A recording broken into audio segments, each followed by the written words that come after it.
이번에 보실 물건은 가성비 있는 물건입니다. 가격은 싼데 월세는 괜찮게 나오는 그런 그 2층짜리 건물이에요. 가격도 뭐 7천만 원밖에 안 되니까 만만하죠. 사건 번호는 2022 타경 556047, 감정가는 1억 3천이고요. 최저가가 이제 절반까지 떨어져서 7,500, 1억 이하예요. 1억 이하인데 2층짜리, 그리고 땅도 크고, 그 다음에 좀 이따 볼 텐데, 여기서 나오는 월세가 이제 3개호 정도, 그래서 이제 100만 원이니까 좀 땡기죠. 보증금은 750, 단독주택이고요. 사용 승인은 95년. 그러니까 이제 지은 지 28년 차 노후된 건물이라는 거죠. 땅은 46평, 건물이 62평. 그렇게 작은 평수는 아닙니다. 가격 생각하면. 정확한 위치는 목표시 죽교동이 있습니다. 죽교동 아시는 분들은 아시겠지만 이제 유달산, 목포에서 유명한 관광지가 유달산이죠. 그래서 유달산 인근에 있는 2층짜리 7천만 원짜리 건물이다. 11월 6일 목포 지원에서 매각을 시작을 합니다. 그래서 이제 보시면 해당 경매 물건은 요거예요. 요거에서 여기인데, 여기가 1층, 여기가 2층. 그래서 여기가 이제 2개호, 2개였고 2층에는 이제 1개호. 그래서 아마 제 생각으로는 2층이 이제 주인 세대가 좀 거주하면서 그러지 않았을까. 그리고 출입문도 2개죠. 그래서 요게 1층으로, 요게 이제 2층으로 가는 그런 출입문으로 되어 있고, 그리고 요게 이제 한 1m 정도밖에 안 되는 작은 도로. 그러니까 이제 차가 못 들어가니까 안쪽 집이라고 할 수가 있는 거죠. 그래서 해당 물건의 이제 단점은 이제 이렇게 안쪽 집이다. 층별 안내도를 좀 정리를 해볼게요. 그래서 1층에는 34평이고요. 2층에는 25평인데 각각 3룸 2개, 그 다음에 2층에는 3룸 1개 이렇게 했습니다. 평수는 여기가 34평이잖아요. 근데 이제 계단이 한 5평 정도 빠지거든요. 그래서 30평 나누기 2 해서 15평 했어요. 그래서 보통 옛날 집 같은 경우는 이제 15평이면 방이 3개 정도 나옵니다. 그래서 그렇게 된 거고, 근데 현장을 통해서 방이 2개 나올 수도 있어요. 2층 같은 경우도 이제 계단이랑 이런 걸 빼서 한 20평 정도. 그래서 얘도 마찬가지로 방이 3개 정도 이렇게 해서 이제 총 3개호로 이제 추정을 좀 해서 이렇게 정리를 했습니다. 그래서 이제 땅 모양을 보면요, 뭐 이렇게 망치형이라고 하죠. 그래서 땅은 망치형입니다. 42평. 그리고 건물은 60평대인데 7천만 원이니까 뭐 나쁘지 않은 가격대라고 볼 수가 있습니다. 그래서 일단 이제 보면은 여기가 이제 8m 도로예요. 그렇죠? 그리고 이제 그 도로, 주 도로 같은 경우, 그 주 출입구 같은 경우는 이렇게 돼 있어요. 여기가, 그래서 여기가 아까 제가 말한 것처럼 1m 정도 되는 도로가 있고, 그래서 여기를 이제 들어가려면은 이제 이렇게 들어가야 된다. 그래서 문이 이렇게 있었죠. 여기가 2층, 여기가 1층. 그래서 안쪽 집이다 라는 것을 알 수가 있고, 그 다음에 이제 이렇게 되어 있는 거는 이제 제시의 건물이에요. 제시의 건물은 다음 페이지에서 한번 보도록 할게요. 그래서 땅 모양은 망치형이다 이렇게 보시면 될 것 같습니다. 그래서 이제 1층, 여기가 1층이고요. 여기가 2층. 그리고 이제 옥상이 있는데, 여기는 제시해가 니은이 있는데 이것도 뭐 창고예요. 그리고 기업 같은 경우도 창고, 제시해로 보여집니다. 그래서 여기가 이제 아까 말한 것처럼 8m 도로, 여기가 이제 작은 그 도로였죠. 여기가 이렇게. 그래서 이런 식으로 이제 표면들을 보면 되고,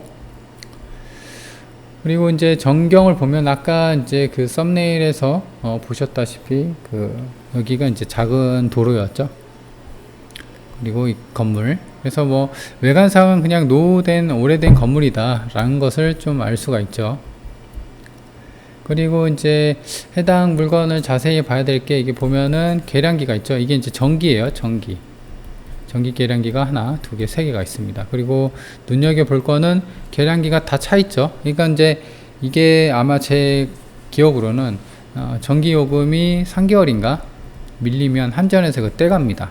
그렇죠? 그렇다고 하는 거는 3개월이 안 됐고 혹시 이제 새 가구가 전부 다 살고 있나 이렇게 생각이 들 수 있는 그런 구조고, 그래서 이걸 보고 그 세대 총 몇 세대가 사는지를 파악을 할 수가 있는 거예요. 근데 이제 유료 경매 정보지 같은 경우는 이게 없더라고요. 이게 없어요. 예, 그래서 이걸 보고 제가 좀 판단을 추정을 한 겁니다. 그리고 아까 도로, 이게 이제 한 1m 정도 되는 도로인데 차가 좀 못 들어오죠. 그리고 문이 아까 말한 것처럼 2개, 여기가 1층, 여기가 2층으로 가는, 저 여기 도로 이렇게 있었죠, 계단. 그래서 이렇게 되는 것을 좀 알 수가 있다. 그리고 이제 아까 보면은 이제 계단 옆에 이게 이제 계단인데요. 뭐 이렇게 다용도실 뭐 이렇게 되어 있는데, 이쪽 여기 아니라 이제 여기네요. 그렇죠? 여기가 다용도실로 이런 식으로 뭐 창고식으로 계단 밑에 뭐 창고식으로 이렇게 좀 되어 있고, 그 다음에 제시의 건물 있었죠. 이 제시의 건물도 샌드위치 판넬로 이런 식으로 창고 형태로 이렇게 좀 해놓은 거고, 그리고 제시의 건물 니은 이제 옥상에 어떤 샌드위치 판넬로 이렇게 창고용으로 해놨는데, 지금 이걸 볼 게 아니라, 이거는 뭐 볼 게 아니라 바닥을 봐야 됩니다. 옥상. 그리고 왜냐면 건물이 건평이 60평이고 땅이 43평이니까 1억대 미만이긴 하더라도 이렇게 좀 평수가 있으면 바닥 방수나 이런 게 돈이 솔찬히 들어가죠. 그래서 보시면 이 바닥이 좀 살색이에요. 그러니까 이제 요거랑 또 색깔 차이가 있죠. 그래서 아주 최근은 아니지만 그래도 최근에 몇 년 전에는 좀 수리한 게 옥상을 좀 손본 게 아닌가 싶어요. 이게 28년 차거든요. 그래서 28년 차 옛날 건물 같은 경우는 여기가 초록색이에요. 방수공사가. 그래서 한번 손을 본 게 아닌가라는 생각인데, 바닥에 이제 이렇게 어떤 좀 단차가 있죠. 튀어나온 부분. 그래서 방송공사할 때 이런 거 다 잡고 해야 되거든요. 안 그러면은 이런 게 다 까져서 여기서 또 물이 셀 수가 있기 때문에, 그렇죠? 그래서 옥상에 대한 방수가 이제 가장 최근 아니더라도 어느 정도 좀 했기 때문에 노후주택에 대한 어떤 수리비 부담은 살짝 덜어진다고는 좀 할 수는 있긴 하지만, 그래도 현장을 통해서 확인해야 됩니다.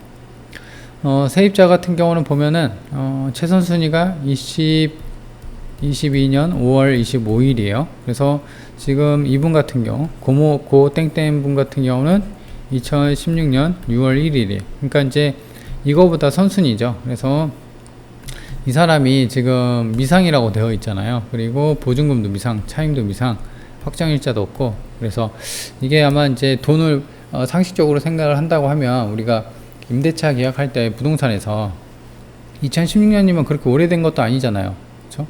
한 7년 정도밖에 안 되는데, 이때 당시 계약을 하더라도 부동산에서 확정일자 받으라고 알려줘요. 그렇기 때문에 확정일자 받고, 그 다음에 배당 요구는 법원에서 공지문이 가잖아요. 어떤 권리신고나 이런 거 하라고. 당연히 이제 돈 줄 테니까 신고하라는 건데, 이것도 안 한 거 보면은 제 생각으로는 이제 진짜 임차인인지 그게 좀 의심스럽긴 한데, 그래도 혹시 모르니까 전입일자가 빠르니까 고 땡땡 이분을 좀 만나서 상황을 파악을 해야 됩니다. 자, 그렇게 되어 있고, 임차인은 이제 한 분이 선순위 전입자라는 거죠. 임차인은 아니에요. 임차인은 이제 가서 만나봐야 되니까, 긴지 아닌지 모르니까. 본건은 여기에 있고, 그 다음에 보면 위치를 보면 아까 말한 것처럼 여기가 이제 유달산. 그래서 유달산 매표소가 관리사무소랑 이쪽이 있어요. 그리고 이제 버스 정류장이 오른쪽에 290m 정도. 그리고 위쪽으로는 이제 목포 북교 초등학교가 있네요. 그렇죠? 그래서 이렇게 위치는 뭐 어떤 목포라는 지방이라는 단점이 있긴 하지만 그래도 나쁘지 않은 위치죠. 아예 뭐 산골짜기 뭐 그런 건 아니니까.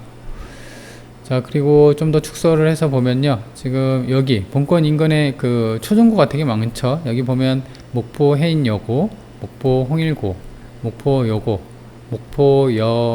목포요 정명여고, 그죠? 고등학교가 벌써 4개 있고, 그 다음에 아래쪽으로는 목포 여중, 이렇게 학교가 좀 많이 있고, 그 다음에 오른쪽으로는 목포역이 있습니다. 그죠? 그리고 왼쪽으로는 목포 해양대학교가 있어요. 그래서 목포에서 그래도 완전한 시내권, 그러니까 이제 목포로 따지면 완전한 시내권은 아닌데, 그래도 이제 인근에 어떤 초등학교랑 그 다음에 버스 정류장이 있기 때문에 교통편이 완전히 나쁘거나 완전히 외진 그런 동네는 아니다 라는 것을 알 수가 있습니다. 그리고 보면 월세 매물이 없어요. 네이버에 보통 우리가 이제 네이버나 물론 이제 다방도 있겠고 어떤 직거래 플랫폼도 있겠고 하겠지만, 보통은 네이버에 다 내놓기 때문에 네이버에서 이제 매물을 전부 이제 확인을 하거든요. 근데 이제 본권 같은 경우는 네이버 본권이 지금 여기 있어요. 근데 이 인근에 여기 반경, 그 다음에 여기 반근에 지금 원룸이나 어떤 빌라 뭐 이런 매물이 없습니다. 그래서 그 주변에 보면은 이제 아까 그 썸네일 보다시피 오래된 노후된 단독주택들이 다 있었죠. 근데 그런 부분에 대해서 이제 나온 게 없다라는 것은 이제 공실이 조금 없고, 그래서 나온다고 하면은 이제 아무래도 경매를 받고 수리 좀 깔끔하게 해놓는다고 하면은 이제 수리가 임대가 바로 나가지 않을까, 임대 놓을 때 공실 걱정은 조금 덜하지 않을까, 그런 어떤 이제 주변 매물이 없다는 것을 좀 파악을 할 수가 있고요. 그래서 이제 그나마 찾은 게 이게 검색을 통해서 좀 찾은 건데, 이거 같은 경우는 유달산 뭐 부동산 정보라는 그 지역 부동산 정보 사이트 있죠. 그거를 판단한 거예요. 그러니까 여기서 좀 위치가 좀 많이 떨어졌죠. 그래서 여기도 이제 죽교동이긴 합니다. 근데 이제 해당 건물은 좀 2011년, 그래서 원룸이긴 하는데 그래도 깔끔하게 지었고, 근데 이게 이제 8평 작죠. 본권 같은 경우는 15평 잡았고, 그 다음에 또 하나는 20평 잡았었잖아요. 그래서 3룸인데 한 절반 정도 평수밖에 안 되는데 230이에요. 그래서 이런 걸 따지면 본권은 지금 15평 3룸이 한 30 받지 않을까, 그리고 3룸 20평까지는 한 40만원 받지 않을까 라는 생각입니다. 물론 이제 월세 같은 경우는 그 보증금을 올리고 월세를 또 낮추고, 그러니까 이제 세입자마다 임차인마다 상황이 다 다르겠죠. 그래서 그런 부분은 감안을 해줘야 돼요. 그래서 30만원 1층에 2개, 2층에 40만원 해서 총 100만원의 월세를 추정을 해볼 수가 있다라는 겁니다. 그죠? 그래서 이제 그렇게 추정을 했고, 그래서 이제 아까 보면은 그 단독주택으로 되어 있는데 사용성이 2011년이죠. 그죠? 그리고 원룸이고, 근데 이거 같은 경우는 주차가 이제 그 앞에 있기 때문에 주차가 있고 안쪽집이 아니라는 건 뭐 장점이긴 합니다. 신식이고. 그래서 2011년 200에 30이다. 그래서 본권 같은 경우는 그래도 30, 40 이렇게 받지 않나 생각이 듭니다. 그래서 총 월세를 추정을 해보면은 1층 3룸을 이제 하나에 30 잡고 2개 60, 그리고 하나는 35로 맨 처음에 하긴 했었는데 그래도 40은 받지 않을까. 왜냐면 평수도 작은 게 8평이고 물론 신식이고 한데 그게 30이면 지금은 평수 크잖아요. 그래도 40은 받지 않을까 생각해서 좀 100으로 했어요. 원래는 이제 5만원만 진짜 보수적으로 해서 35에서 95로 하고 싶었는데 그래도 이제 100만원이 좀 상징적인 가격이잖아요. 그래서 반올림해서 100만원으로 좀 책정을 했다는 거 추정치입니다. 그래서 일단 이제 중요한 건 여기 같은 경우는 땅이 46평이군요. 땅이 46평이기 때문에 땅값에 대해서도 좀 고려를 해야 돼요. 왜냐면 이게 평당 100만원만 올라도 4,600이에요 50만원만 올라도 2,300이에요 평당 그 어떤 가치가 올라가는 게. 물론 이제 땅 모양이 아까 보였다시피 땅 모양이 이렇게 정사각형은 아니고 이렇게 망치형이었잖아요. 그쵸? 그래서 여기는 뭐 크게 없는데, 그리고 이 앞에 주택이 있기 때문에 여기서 뭘 하려면은 아마 이 건물을 다 사야 될 거예요. 그래서 이 건물을 다 지어서 다 사서 뭐 빌라나 그 다음에 다가구 주택이나 단독이나 뭐 이런 식으로 가야 되지 않을까 라는 생각이에요. 그만큼 땅값이 좀 중요하기 때문에. 그래서 본건이 이제 요게 있고 바로 앞에 올해 6월에 평당 109만원. 근데 이거 같은 경우는 좀 위치가 좋아요. 이 대로변 있죠. 아까 여기가 이제 아마 8m 정도 도로에 있을 거예요. 근데 그 도로에 접해 있는 게 평당 109만원에 거래가 됐다. 올해입니다. 이것도 마찬가지로 올해 3월에 얘는 또 안쪽 집이에요. 근데 안쪽 집인데 오히려 평당 151만원에 거래가 됐어요. 그렇죠? 그래서 아마도 그 본권 같은 경우도 한 150만원 선에서 땅값을 좀 추정해 볼 수 있지 않나 라는 생각입니다. 그래서 평당 땅값은 이제 109만원에서 아까 나온 게 그 다음에 151만원까지. 그래서 본권은 땅이 46평이죠. 그래서 그렇게 이제 땅값을 본다고 하면은 평당 이제 그 5천만원에서 거의 7천만원까지 라는 거죠. 그래서 현재 최저가는 7,500만원입니다. 그래서 땅값은 그렇게 뭐 싹 저렴하거나 그렇진 않지만 그래도 향후 5년, 10년, 15년, 20년, 왜냐면 땅값에 대한 공시지가는 2018년, 2019년, 20년, 21년 땅값 계속 오르고 있죠. 그래서 그런 거에 대한 어떤 이제 땅값이 오르면은 거기에 대해서 이제 46평이니까 여기서 곱하기 평으로 가니까 거기에 대한 이제 어떤 막연한 기대감을 갖고 기대감을 가질 수밖에 없죠. 땅값이 크니까, 땅이 크니까. 그래서 그런 거는 이제 그 좀 기대감을 갖고 좀 접근을 해볼 수가 있다라는 겁니다. 그래서 해당 물건의 이제 총평인데요. 보면은 일단 가격대가 많이 싸졌죠. 50% 이상 저감됐고 1억도 안 한다는 거예요. 그리고 이제 그 세개호, 아까 보였다시피 전기 계량기가 3개가 있었어요. 그래서 3개호고 땅이 46평인데 2층짜리 건물인데 1억도 안 하고 7천만 원이다. 그러면은 좀 땡기죠. 왜냐면 요거 가지고 7천만 원 가지고 뭘 할 수 있겠어요, 부동산에서. 근데 이제 그게 아니라 이렇게 건물을 살 수가 있다라는 겁니다. 그리고 이제 월세가 가장 큰 게 이제 가장 메리트인 게 이제 월세가 100만 원 정도. 그러니까 이게 1200이에요. 그 100만 원 12달 받으면. 근데 지금 7천만 원이 최저가죠. 이렇게 되면 수익률이 엄청난 거죠. 그죠? 엄청나게 잘 나오는 겁니다. 지금 비교하지 1200 한번 볼까요? 7천만 원 하면은 거의 뭐 17%, 거의 20% 정도? 잠깐 이게 맞나요? 거의 17%, 수익률이 거의 한 20% 정도 가까이 나오는 그런 물건이에요. 월세로만 따진다고 하면.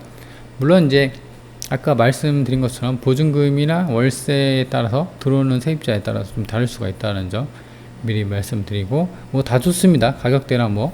그리고 이제 노후주택이긴 하지만 아까 옥상 보셨죠? 옥상이 그 약간 이제 살색으로 방수 페인트나 벽면에 이런 벽에 이 차이가 있어 갖고 최근에, 그러니까 가장 최근은 아니지만 그래도 최근에 좀 손을 본 흔적이 있기 때문에 그런 걸 본다고 하면은 내부 1층하고 2층하고 그 내부도 어느 정도 손을 좀 받지 않을까 그런 생각이 드는 겁니다. 그래서 노후주택에 대한 수리비는 조금 이제 줄어들긴 하지만 가장 큰 단점은 이제 안쪽 집이라는 거죠. 아까 길가가 이렇게 있었으면 이런 식의 어떤 망치 모양의, 그리고 이렇게, 그리고 이쪽이 이제 1m 정도 되는 어떤 작은 이제 도로에 차도 안 들어가도는 안쪽 집이라는 게 이제 해당 건물의 가장 큰 단점이죠.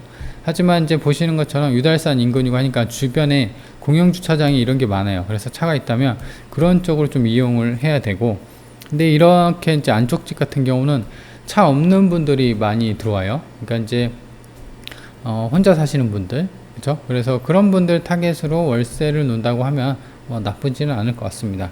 다만 이제 집이 3개니까 3개 호니까 거기에 대해서 이제 도배장판도 해줘야 되고, 그래서 어떻게 보면은 금액대 대비 어떤 수리비가 좀 더 나갈 수는 있겠다라는 생각입니다. 그렇죠? 그래서 그런 부분을 챙겨야 되고, 그리고 수리비에 대해서 좀 불확실성이 크잖아요. 그럴 때는 현장을 가야 돼요. 그래서 현장 점검할 때 체크할 거는 이제 첫 번째 같은 경우는 수리비죠. 중요한 건 수리비예요. 그래서 수리비 같은 경우는 아까 말씀드린 것처럼 옥상도 봐야 되고 1층, 2층, 그러니까 내부 보면은 가장 디테일하게 어느 정도 견적이 얼마 정도 나오겠다 디테일하게 나옵니다. 그렇죠? 그래서 수리비를 깔끔하게 해놓고, 아까 그 원룸이 200에 30이었잖아요. 근데 이제 본건이 더 크니까 수리를 깔끔해놓고 옵션도 맞춰놓고 해서 35를 받아도 깔끔하면 그래도 나쁘지 않을 것 같아요. 그리고 이제 주인 세대 같은 경우는 40이나 45 수리 깔끔하게 해서, 그래서 수리비에 대한 어떤 현장 점검은 이런 식으로 1층하고 2층 그리고 내부까지 보는 게 중요하고, 주의 깊게 볼 거는 이제 외벽이랑 옥상을 봐야 돼요. 여기서 이제 균열이 갔거나 어떤 방수층이 깨져서 또 수리가 비가 외부에서 좀 들이쳐갖고 천장이나 이런 벽 쪽에 곰팡이가 쓸 수가 있으니까 그런 부분을 타겟으로 현장 점검을 해야 된다라는 겁니다. 그래서 옥상, 벽면, 노후주택이니까, 그리고 내부 상태 이렇게 봐야 돼요. 근데 이제 사진상 봤을 때는 크게 무리는 없어 보입니다. 그리고 두 번째는 전입이 빠른 거주자가 있었죠. 전입이 빠른 거주자. 그래서 이분 같은 경우는 정황상 어떤 진정한 임차인은 아니겠지만, 그죠? 왜냐면 지금 전입만 있고 확정일자도 없잖아요. 배당 요구도 안 했고, 그죠? 그래서 이런 부분에 대해서 이 당사자를 만나서 어떻게 된 상황인지 좀 파악을 해야 됩니다. 그래서 이제 이런 부분만 해결된다고 하면은 수익률 괜찮은 물건이고 1억 미만이죠. 참, 그리고 이제 또 한 가지 좀 알려드릴게. 지금 이게 7천만 원이잖아요. 만약에 이거를 1억에 낙찰 받았어요. 낙찰. 그러면은 이게 그 방이, 그러니까 3개 오잖아요. 방이란다. 1층에 2개, 2층에 하나. 그래서 총 3개 온데, 이렇게 된다고 하면 은행에서 방 빼기를 합니다. 그래서 대출이 거의 안 나올 수도 있어요. 그렇죠? 그렇기 때문에 이런 대출에 대한 대출 채택의 경우는 현금으로만 좀 사야겠구나, 그렇게 판단을 하고 들어갈 수도 있습니다. 물론 이제 신탁 대출 같은 경우는 낙찰가에 무조건 80에서 뭐 90%도 나오는 데가 있어요. 근데 이제 이 신탁 대출에 대한 조건이 좀 까다롭습니다. 근데 이거는 과거 기준이에요. 제가 이제 최근에 어떤 신탁으로 대출을 안 받아서 보는데, 저도 신탁 대출은 거의 한 4년 전, 5년 전에 받고 이제 최근에 안 받았거든요. 그래서 그거 같은 경우는 보증금을 신탁사에다 상환을 해야 돼요. 그래서 이런 거죠. 신탁사, 은행, 그 다음에 주인, 이 은행이 있어요. 그래서 이 3자 간의 거래예요. 그래서 내가 내 맘대로, 그러니까 낙찰받고 신탁사로 어떤 대출을 하잖아요. 그러면 그 집이 명의가 신탁사로 가 있어요. 그래서 내가 돈을 안 갚으면 바로 경매 쳐버리거든요. 그렇게 돼 있기 때문에 반드시 내가 이렇게 임대 월세를 뭐 100에 20이든 500에 30이든 이렇게 하잖아요. 그럼 이 보증금 홀랑 가져가요. 이게 계약서에 명시가 돼 있을 수도 있고 안 돼 있을 수도 있어요. 신탁사 그 담보대출 계약서에. 그래서 그런 부분을 좀 따져서 보증금을 주더라도 대출을 이빠이 땡겨서 월세를 충당하고 오히려 월세 수익은 좀 세게 받고, 그런 전략이 좋을지, 아니면은, 왜냐면 이거 같은 경우는 7천만 원이니까 그냥 뭐 이건 내 돈 주고 사지 뭐 이렇게 해서 대출이자 좀 덜 해서 수리 좀 깔끔하게 한 다음에 오히려 여기서 나오는 보증금하고 월세로 투자금을 회수하고 월세는 월세대로 받고 해서 이제 그런 식으로 접근을 하는 것도 어떤 이제 본인 성향, 그러니까 이제 본인 상황에 따라서 어떻게 이제 대처를 할 수가 있는 거죠. 돈이 없다면 이제 말씀드려 볼게요. 돈이 없다.